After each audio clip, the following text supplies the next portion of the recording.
It's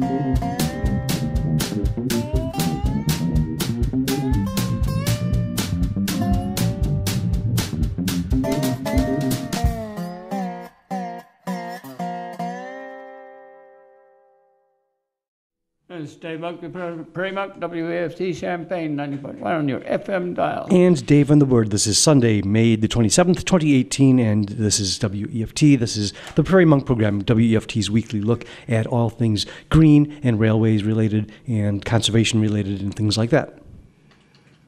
Okay, folks. We've been out there on the Pocket Prairie. We've got probably about 4/5 moved. And we've been working, so we may look a little disconvolvulated. We've had 3 volunteers this morning. We're still looking for volunteers. We have a hi-ho for this 3 days. We have a pickup truck and a trailer, and we're transferring stuff to 2nd Street Detention Pond, Detention Basin, and the plants are growing. So we've got a trailer full at the moment, and so after the program we'll move things like shop plant are a little on the weedy side, but they survive. And different plants, different roots. Some of the sulfiums have fibrous roots, and some of them have deep roots. So we've been taking the deep roots, and you cut them off, and you have one plant, and then when you have a hi-ho that can dig deep, you get the second part of it, and it has adventitious buds that will grow from the decapitated root. I've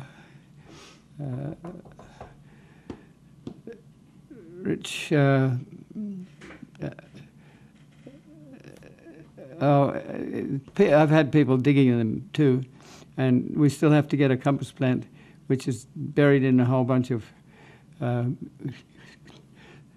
flagstones and the like. So, but we've been doing pretty well. We've been carting stuff across. So we had people on Wednesday, and we had vehicles to move, and there's been water, and then yesterday there came rain.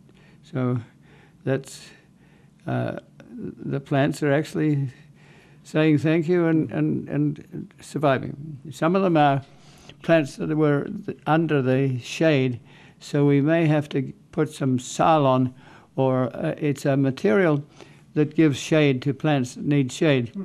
It can be 10% shade, 40% shade, 60% shade, depending on the plants. 2 that we have sitting there that are surviving out in the open at the moment, bloodroot and ginger. So a little strip of Salon on top of them would help.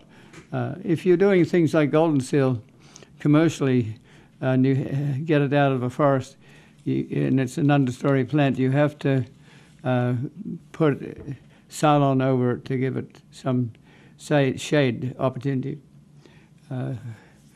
So we're at it.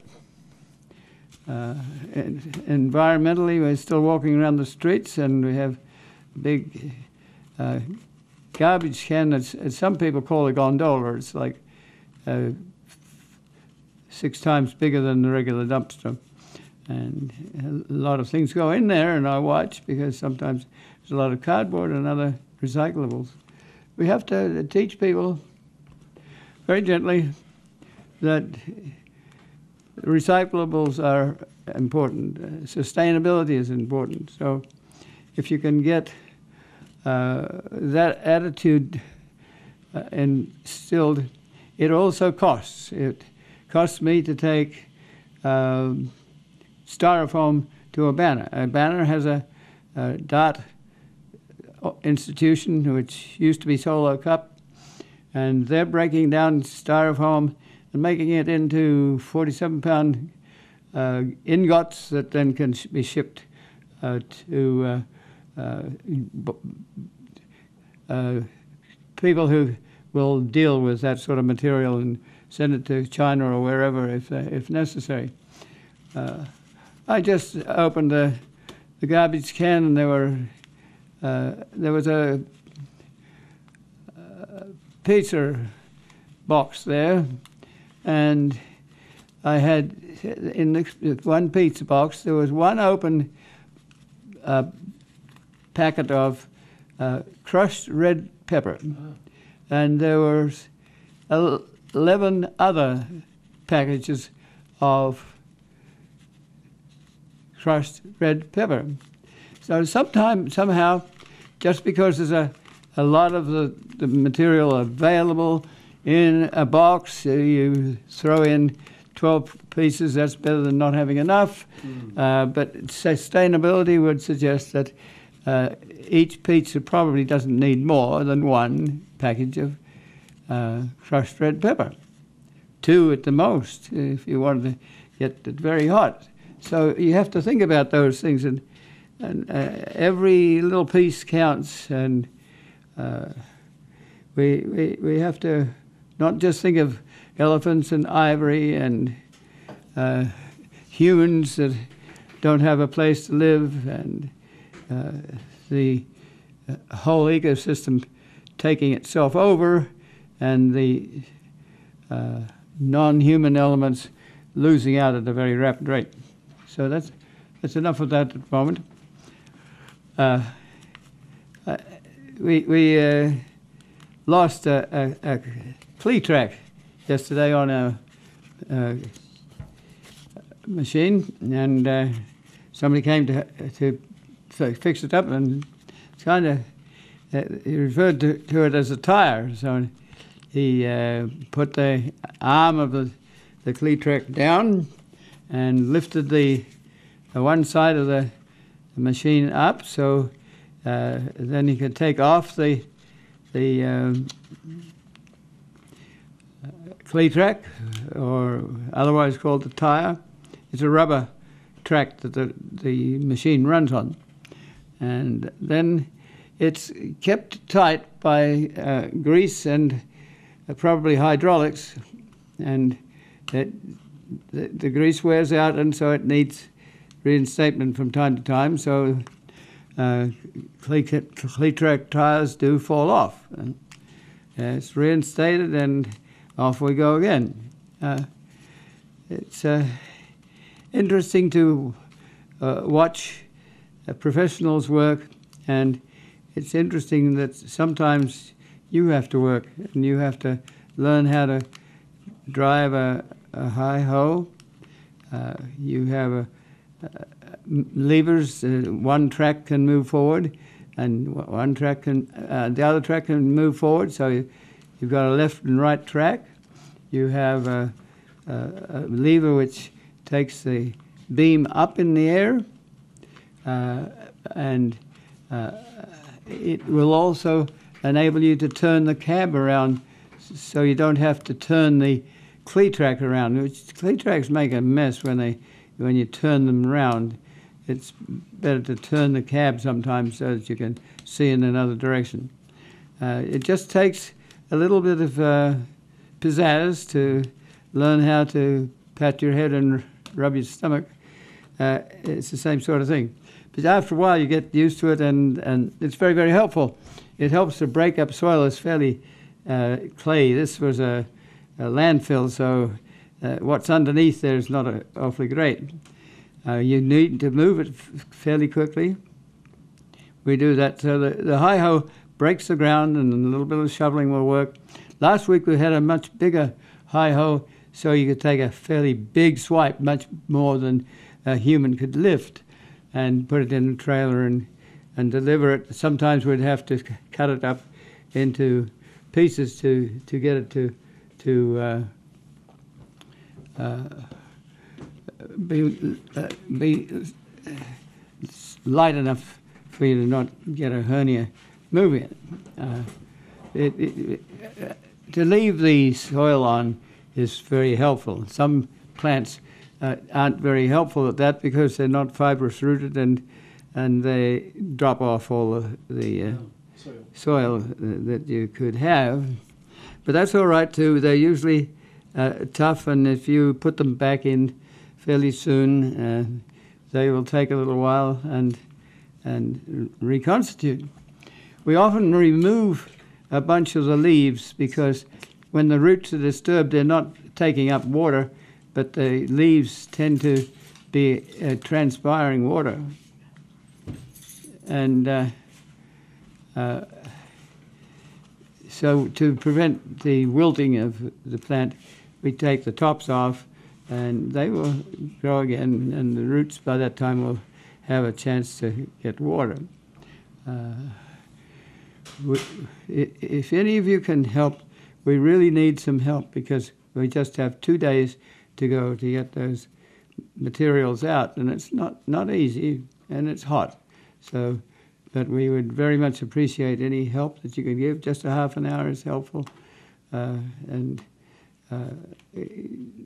even just coming along and seeing what we're doing is helpful. You can drive up from Springfield Avenue on 2nd Street and look over the 2nd Street detention pond, and you can see us working there. And you can actually drive round to the west side, and there's good parking there. You can come and visit the plants and see how they're doing. It's all so that we can have Poor Brothers have an electronic brewery and bars. So this is so you take a sample of a craft beer. There might be 25 craft beers that you're wanting to work with, and you take a sample, and the computer registers that and registers a cost for that. But then if you like this one or that one, you then pour your own, and the computer registers that and creates a bill without a lot of bar activity. There's an expense to that bar activity, but there's also a psychological advantage to it. Some of us have got so oriented to numbers that you go to places at 9 o'clock at night, and there's no people waiting on you. You have to punch up your own bill, and in doing that, you don't contact people, don't talk to people. I just enjoy going through the process of talking to the person that is toting up my bill, and just often you meet the same person again and again, and it enlarges your community involvement. And so I'm disappointed when we get too much of computerized things where you don't interact. But anyway, we're very lucky to have Poor Brothers come and activate a building which has been dead or not occupied for quite some time. And they've put in an awful lot of work there, and I think it will be a successful bar. And now Pocket Prairie will be the beer garden, and I hope they'll have some vegetation there. We were doing battle to try and preserve a little of the dignity of the prairie, but it wasn't very practical to do that. But I'm sure there'll be some vegetation and some nicety to the area. It's about 100 feet long and about 30 feet wide, and it will have an 8-foot walkway down from Market Street to Chestnut Street, and there'll be a retainer wall so that the area where you're drinking will be higher, and you can look over the fence and see the traffic on University and the rail traffic, and have camaraderie and music. The lessees are very interested in music, and they've been quite successful in Peoria. So we wish them well, and we're rather pleased with what's happening to the prairie. It's going into the public domain. It goes to 2nd Street, where it will be cared for by the city. And the city already has some prairie on the dig, and it also has a very good prairie on Scott Park, which is at the south end of this detention pond. There's a little bit of a fear that the flooding of 8 or 10 inch rainfall might flood the prairie Prairie can handle some flooding. They grew up with swamp. I mean, Champaign County was 94% prairie, and it was kind of swampy until the Deutschlanders and people who knew how to drain in Europe had a suspicion that this was good soil, and I went ahead and drained it, and they got the best Drummer and Flanagan soils. And so that's Champaign County has changed, and now you get more forest than there was because people enjoy trees more than they enjoy prairie because they don't know too much about prairie. But having a prairie around is very helpful to let people be aware of what their heritage ecology is. So just having 2 or 3 plots of prairie over on 2nd Street that looks after in perpetuity is very pleasing to us, and there's a lot of people who have come by that they're very disappointed that the pocket prairie is going. Some even cry because they've really enjoyed that prairie and its simulated forest and its trees and its open space, and it's saved us an inordinate amount of explaining to have a prairie and not have to take someone to 20 miles to a halfway decent prairie. So it served its purpose for 30 years, and we do thank Dr. Youngerman who owned the site. Even when the building next that it's associated with was occupied, it was never, the prairie part was never occupied except for billboards. And it was growing weeds when we first looked at it, and we thought we could grow our own prairie plants there and put in trails, and it's just seemed to have worked for a long time. There's a few yings and yangs. There are people who'd like to sleep there and things like that. But basically, it's been a very friendly experience. Watching the people work is pretty fascinating. I was out there just tidying up things and getting ready for the next spurt that we were involved in. And the tree removers came, and 2 trees. One was a big catalpa, and one was a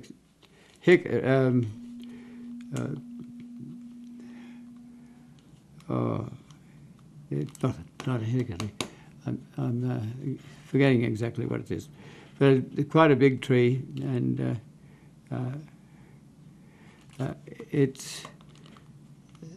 there were 10 people there, plus the boss, and just to watch this go ahead. First of all, you prune extra branches off so that you can deal with them, put them in a truck ready to go.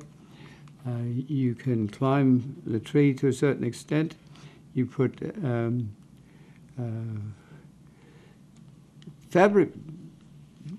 plastic fabric, instead of chains. We've gone with cranes and things like that. We've gone to a fabric that is very strong and it's more flexible than chains and not as heavy. So you can actually wind these up and throw them over a branch, and then you can get several people onto that rope, more or less, and they can pull a branch in a certain direction so that it doesn't fall on somebody's car or do damage. So there are people who put a ladder against a tree and climb the tree and actually work with chainsaws. And the chainsaws can be taken up with the same sort of plastic organization. So it's a hackberry that was coming down, and if you looked at the rings, there's probably about 20 rings there. You count each ring, and that represents the growth for that season. And I was just roughly eyeing the number of rings, and it's probably about 30 or so rings. And so then you gradually decapitate the branches as they come down, They left that for a while, went to the catalpa and brought the catalpa down. There's a good way of falling a tree. You cut on one side and you cut higher on the other side, so that the tree, you could actually direct the direction of the tree falling. So people who do this sort of work, it's very dangerous, but it's you get to know what you can do, and so you have to figure out what direction you're going to fall in. You probably tie a long rope onto part of it so that you can pull it in that direction for sure. But then you've got to watch when the tree comes down, it often leaves its stump. And when it leaves its stump, it's not very predictable as to where it will, the base will fall. So you just have to be careful that you're not in the way of a fallen tree. You have to have dump trucks into which you can put all this vegetation. And so that you might think 10 people is a lot, but they all work together. They know each other. They chop up the leaves or stems so that they don't take up too much volume in the trucks. Say, park one truck and fill another. They saw off stems. When they get to the low part, the base of the tree, it's a hackberry, about 2 feet wide, so that gets to be very heavy. So there's a little bit of friendly competition about who can lift this sort of stuff. It's probably not good for hernias to be checking that, but if they do it all the time, they know the limits of what they can do with their moving it. So that wood goes to the Urbana Green landfill, where you can buy wood back, or it can rot if it's leaves and things like that. So I was intrigued by that, and we'll try and let you know about it by following you with either still photographs of a cell phone or video, courtesy of Urbana Public Television. And we're lucky to have that resource, so that if you're not around, you can see what we're doing anyway. So that interested me and intrigued me, and also a whole bunch of things like concreting, just down the road, putting in utilities, finding the regular pipes, and doing the correct connections, having the city people come to inspect the connections to see that they're responsible. Some of the materials being used are no longer steel, they're often plastic because it's cheaper. You have to watch that, because we've got enough plastic to sink a battleship, or to sink the whole Pacific.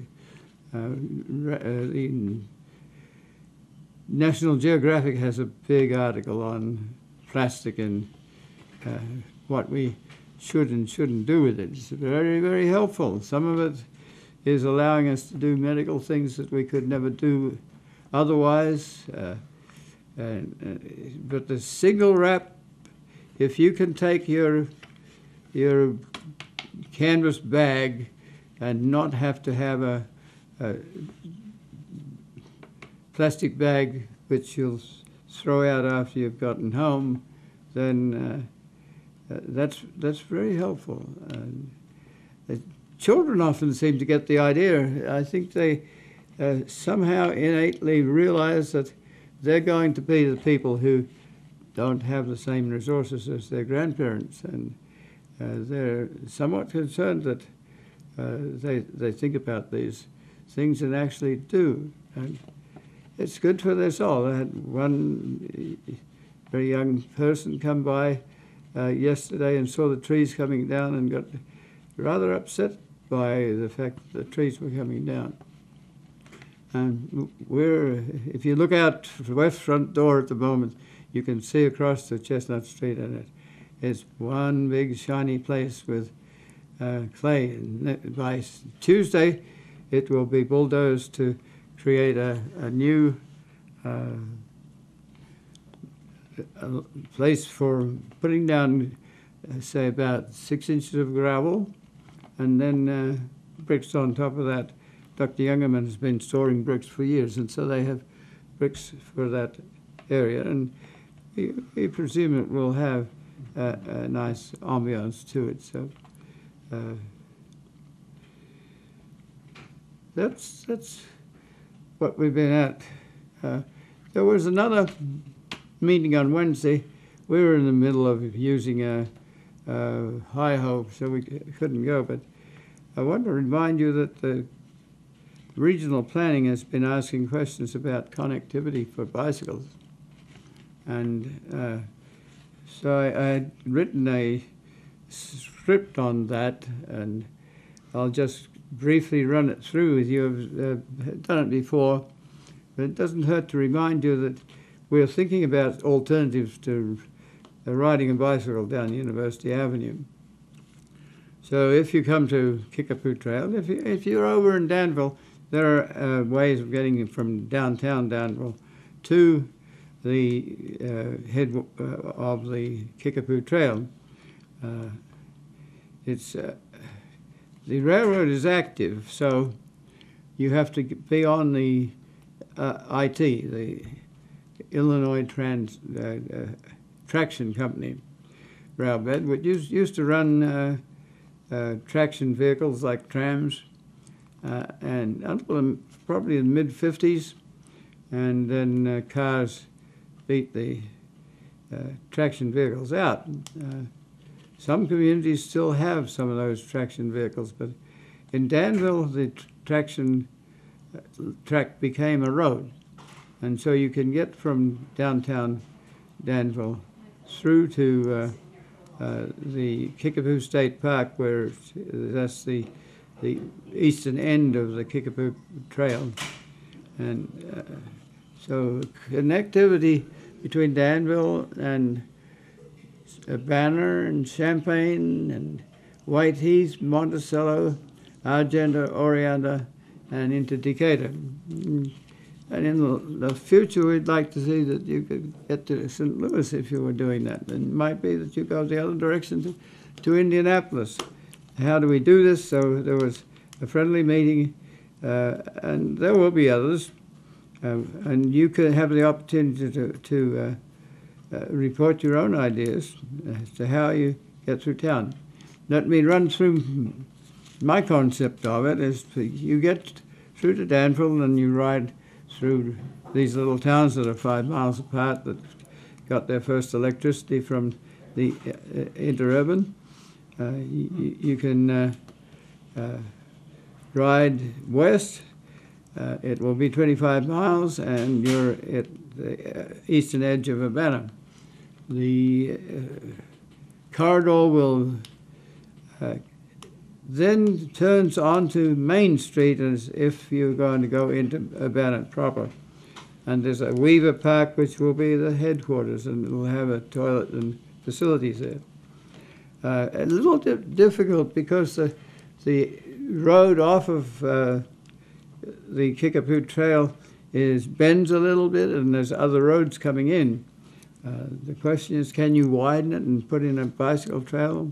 Well, my feeling is that the Forest Preserve that owns the Kickapoo Trail in Champaign County already owns about half of the, another few hundred yards of potential rail trail, which it hasn't opened because it only, between the Main Street and Smith Road, there is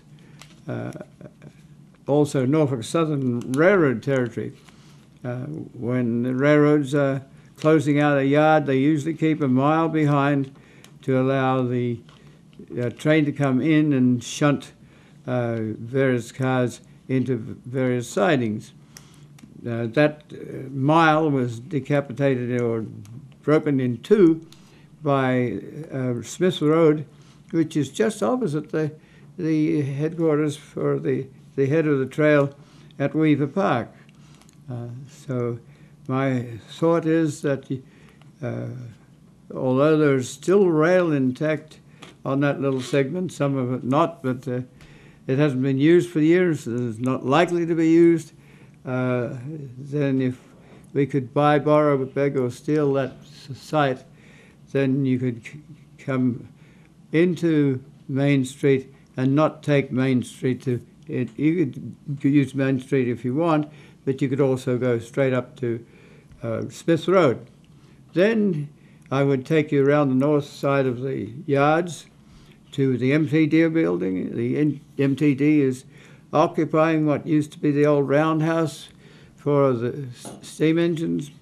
And they have quite a bit of parking, and they also provide the facility of carrying bicycles, so we think that that could be an alternative starting and finishing place for bicycles.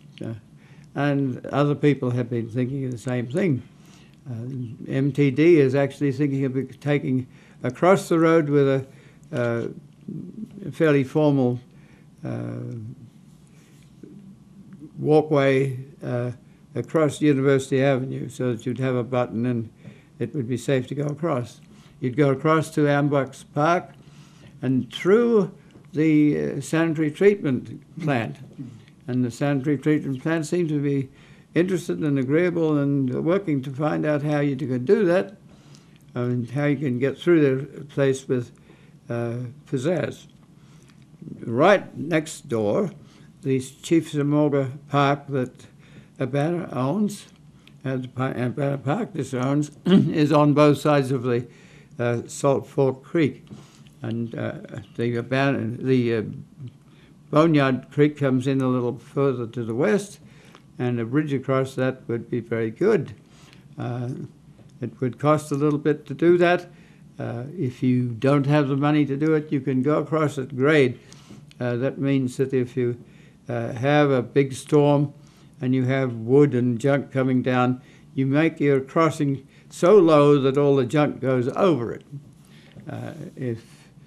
That's what a lot of people do when they're in the boondocks and don't have the money for a bridge.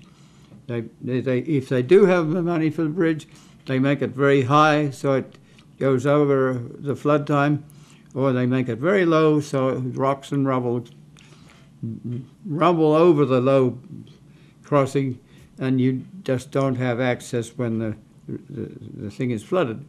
That's a good compromise and saves money. So you're now in Chief Zamorga Park, and you're going to go west on Kerr, past the cemetery there, and you're going to go across Cunningham Avenue, which is another busy street.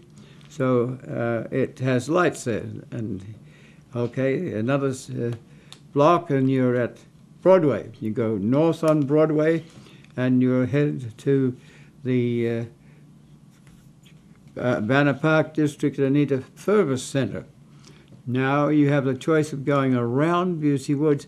Not too good.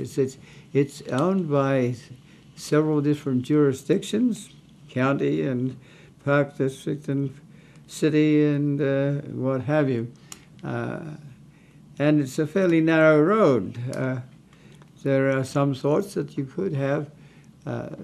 Bradley Avenue used to go straight through, was intended to go straight through Busey Woods. There was a lot of objection to that, so the power lines still go through, so the vegetation is taken down to some extent.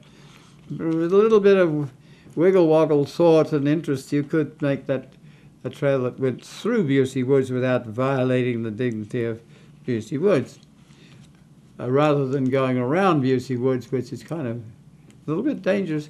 But it also takes you past the cemetery, and Busey Woods is augmented by land that is around. Crystal Lake Park, the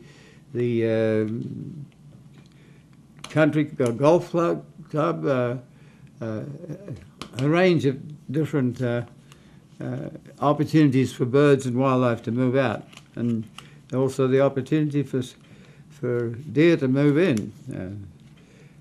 So if you get through Busey Woods or around Busey Woods, you're onto Cola. You can go south on Cola, almost past or to Ord, Cow Clinic, and then you go west on again. You've got a little street, I think it's called Fair, that goes across Lincoln Avenue. That's much better than trying to go across Lincoln Avenue where University Avenue is. So then you're going west, and you probably select to go west on Washington. It's a fairly well-traveled street, but it's nothing like being on University Avenue. And then when you keep going on Washington, you go under the Canadian National Railroad at Washington. It's an underpass, and then you go to Market Street, and then on to retired Wabash Railroad Road that goes sort of east-west, just north of the post office, and to a site between Randolph and State, which is a sort of a acre and a half of ground that I think could be a very good venue for a whole bunch of things, including if we are successful in bringing in historic trains from the Railroad Museum. That might be just what we need. Then you keep going west. You probably go back onto Washington, to different Washington Street, to probably Glen or somewhere over by Mattis Avenue, and you get onto Kaufman Lake. And then there's a little rail trail that has been established by the Park District that runs up from about where the Prairie Gardens is. It was a railroad that went up there, and you can get to the Champaign Park District headquarters, and then you can go south to Kirby, and Kirby is a safer trip than 10, all the way to Whiteheath, and then take old Shady Rest Road into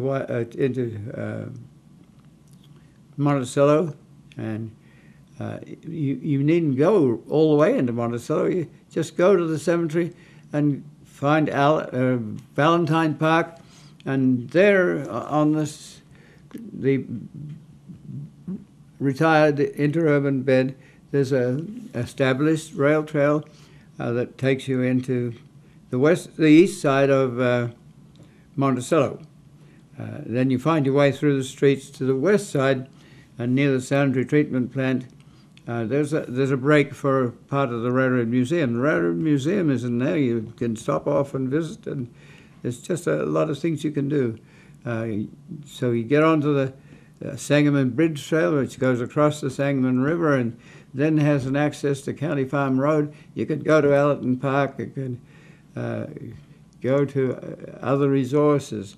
That has been extended by public plebiscite to where the new $2 million Allerton Library is, and then you can encounter, that's on Heartland Pathways corridor. You can also know that old Route 47, which was the highway to Decatur from Monticello, it has been replaced by Route 72, which is a highway, and most of the traffic is on that. So you have a relatively light corridor that can be used from Monticello into Decatur. It goes through Armenia, Cisco, Argenta, Oriana, and into Decatur. So I'm sad that I missed that connectivity meeting, and I had already produced about 30 copies of that little scenario that I'm giving you now, that I can give anyone that might want to think about connectivity. I'm not sure connectivity was being considered was between Danville and Decatur. I think it was more likely to be between Champaign and Urbana. So my thoughts go further, and I would also like to see in the future a regional planning office, which was advisory for 8 or 10 counties in east central Illinois, because we have trails that come in from Bloomington to Mansfield, and it's just a welter of questions that are asked that really beg for a regional planning office, not a regional planning office that's confined to one county. It sometimes does service work for other counties, but it's basically a county office. But please think about that, and if you don't have been able to go to that meeting, let's give you a number here to that you can call in. It's 328-3313, 328-3313. And there's another number here, which is 819-4102. 819-4102. And they're usually very friendly discussions where you have a lot of people together. There's diagrams that you can discuss about. There's maps that you can lean over, and that's very, very helpful. So I'm looking at the time. 12 minutes. 12 minutes. So I might swing back onto the volunteer thing again. We're looking for help, whether you're Grand Prairie friends or others. It's not the best weekend. We all have some responsibility for memorial services. I can remember growing up in Australia with battery wireless. We didn't have electricity, and I can remember the memorial services being transmitted over the radio. And so Monday is a rather serious holiday, but we will be working because that's our last opportunity to get material out. And there's a lot of little stuff that's stuck amongst the terraces that were made there that obviously is not going to come out with a hi-ho. It's going to come out with a shovel and tend to loving care, and we put that together in a box and take it to the 2nd Street dig. George was there yesterday, and he was digging with a shovel, and we'd had some rain, so it was better than it was a little while ago when we had a whole bunch of people that were planting things into very hard soil. All these plants have different sorts of roots. Some of them are very fibrous, some of them are very deep and taprooted, and there's always the in-betweens. And then there's a tiny species that come out in the spring that are just fitting in, and then they acquiesce and are taken over by the taller plants. The early spring plants include a lot of the liliaceous plants. And they're lilies. They have a botanical diagram of 3 sepals, 3 petals, 3 anthers, and a triple-fid pistil, and you can very easily recognize that liliaceous plant. A little later come the like of mints and yellow cornflowers and purple cornflowers and rosinweed. That will come in about mid-June, and you might just think about looking at your heritage in that general period. The grasses don't come in till later.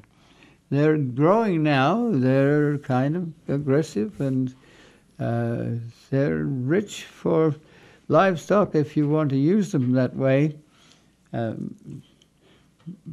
early plantings were mainly grasses because they grow well and look good and wave their wooden leg in a wind, and you can see the wind rustle across an acre of grasses. But if you have a 10,000 acres of prairie, you will probably have about 100 broadleaf species, and they're the ones we most care about. So we have to plant plants so that they're not inundated by the aggressive ones. We actually have weeds, prairie weeds, weeds that are native plants that can take over. And if you had 10,000 acres, they could take over a corner, and something else would happen, and they keep each other in control. But if you have a little garden prairie, then you're going to have to control it. We have to watch the mowing people, because mowing people don't like weeds. So where we put our prairie in, we try to keep the soil hard, because prairie does well in hard soil. The soil has been overrun by buffalo or animals for years, and it's firm. It's been rained on, and the rain compresses things some, and there's some small mammals and the like. So prairie can handle hardness, but if we dig it up too much, then you get soft soil, and that's prime candidate for weeds. So eventually we've decided that the digging is so tough that we need to plant it into softer soil. And George Hardebeck has been doing that, and he chose to do it by hand and turn the sod over. Alternatively, we had people to skim the grasses, so we had a barren area with the roots still there, but weren't going to grow as we were going to plant into it. There was a chance that we could have had that dug up, but we didn't, mainly because of the weed problem. Later, we had Joel McDonald to grind up the second site so that it was better, and that was much easier to plant into. We still need more room, so we ordered up this weekend a digger, but we tried to use it on the lawn, and it didn't dig in so well. So that was probably experimental. Didn't quite work the same way. We may, if we're pushed and we don't have time but to just dump material out of the bucket prairie, then we will put it in a lump and water it in a lump and gradually move it into a new site, just because we don't have enough people to plant.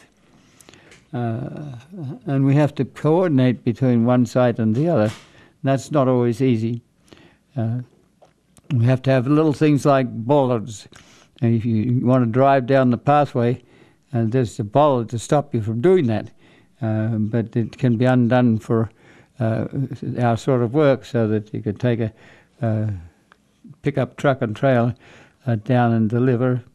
And the risk is that you have to deliver because you have to remove the plants, and you just hope that they're going to be there for a short time. But it depends a lot on getting some of you to volunteer even for half an hour. It would be good. There's a nice little creek alongside, which you all know is the Boneyard.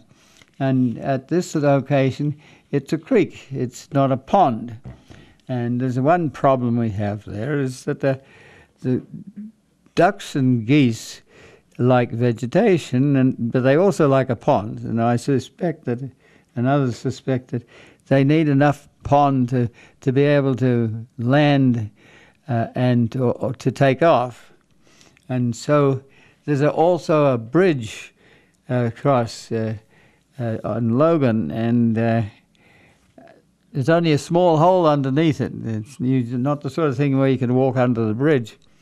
And it's suspected that the ducks especially don't really want to waddle under the bridge through this small hole. So the north end of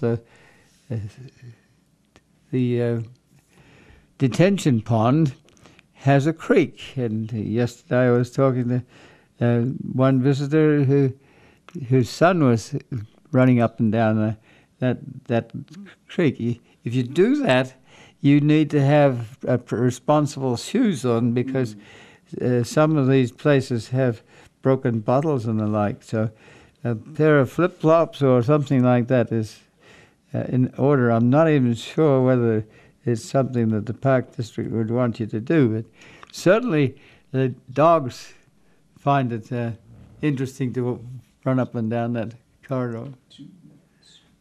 Okay. There are people who enjoy that north end of the area. It has a nice lawn. You can ride a bicycle down it. Yesterday there was a mother and daughter, and the daughter was being taught how to fly a kite. And so mother would demonstrate, and then daughter would be there with a kite, and mother would say, 1, 2, 3, go, and the daughter would run, and the achievement was that the kite would rise into the air, and that was a job well done. And just meeting people there. Someone from Bloomington just moved to the area, and she was helping to water, and she was waving from one place to another. It's just there's a little bit of community action in this. So if you feel like contributing or even just visiting, you can do it from 2nd Street. You have to come in from the Springfield end and go north. You can look over what we're doing. You can also go into from 1st Street near the Taylor glass shop, and there's good parking there. You can poke your nose out, and there's big lumps of rock that sort of northern Illinois, Wisconsin type rock. We don't have enough glacial erratics to create that. With glacial erratics, it would be cost a fortune, but it's sort of a place where young folk like to stand on the rock and create their own rules about how they jump off it or whatever. It's just a fun place to be in. So we're rather pleased, although we're sad to lose the Pocket Prairie locally here. We're pleased about where we're going. And we hope that Market Street will retain some of its character. We're worried about the fact that there might be another building across from us that might come down, which has some of the character of the old Market Street.